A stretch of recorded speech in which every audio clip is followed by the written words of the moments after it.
আজকের বিষয় হচ্ছে 5 আগস্ট 2024 পরবর্তী সময়ে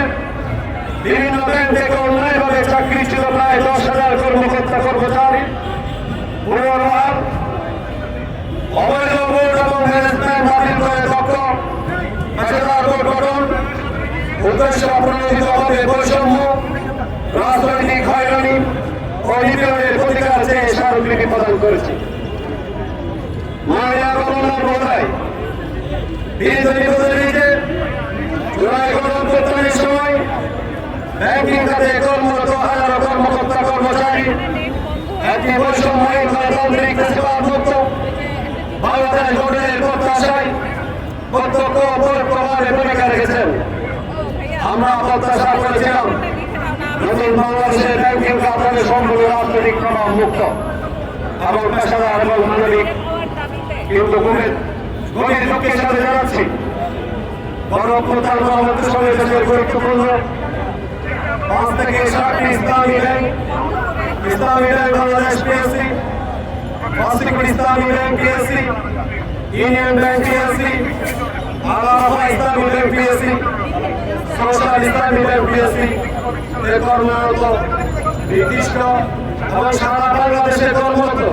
বিভিন্ন শাখায় কর্মকর্তা কর্মচারীদের বিরুদ্ধে সুপরিকল্পিতভাবে প্রতিহিংসা পরায়ণ ও বৈষম্যমূলক একটি অভিযান পরিচালিত হয়েছে, যা অত্যন্ত উল্লেখ করে ব্যাংকের যথাযথ নিয়ম অনুসরণ করে নিয়োগপ্রাপ্ত দীর্ঘ 7 থেকে 8 বছর, অনেকে আছে দীর্ঘ 17 বছর, 20 বছর ধরে দক্ষতা এবং সময়ের সাথে দায়িত্ব পালন করা সত্ত্বেও আগস্ট পরবর্তী 2024 একটি বিশেষ রাজনৈতিক মতাদর্শ ভিত্তিক গোষ্ঠীর প্রত্যক্ষ প্রভাব ও গুরুত্ব ব্যাংকগুলিতে কর্মকর্তা কর্মচারীদের লক্ষ্য করে বদলি, প্রশাসনিক হয়রানি, আইনি নিষ্ক্রিয়করণ, শারীরিক এবং মানসিক নির্যাতন, সর্বোপরি আমাদেরকে গণহারে চাকরিচ্যুত করার ঘটনা ঘটেছে, যেটা তন্ত্রবাদীর বিশ্বের ইতিহাসে নজিরবিহীন। একসাথে 10,000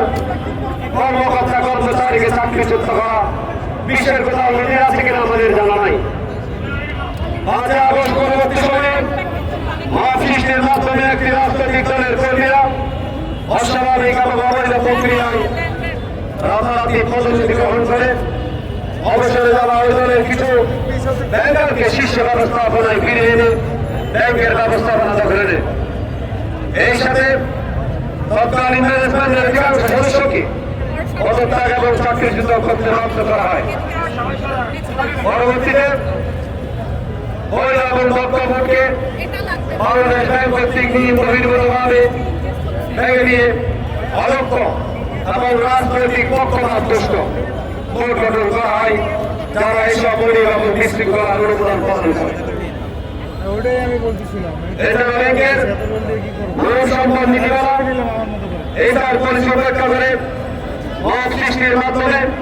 নির্দিষ্ট এলাকার ট্যাগ দিয়ে, নির্দিষ্ট অঞ্চলের ট্যাগ দিয়ে অভিজ্ঞ ব্যক্তিদেরকে পদোন্নতি প্রদান না করে অনভিজ্ঞ ব্যক্তিদেরকে পদোন্নতি প্রদান করা হয়েছে। তথাকথিত দক্ষতা মূল্যায়ন পরীক্ষার নামে অভিজ্ঞ কর্মীদের পূর্ব পরিকল্পিতভাবে ছাঁটাই প্রক্রিয়া শুরু করা হয়েছে। আর এই ধারাবাহিকতায় আজকে আমরা রাস্তায় দাঁড়িয়ে আছি। আজকে হাজার হাজার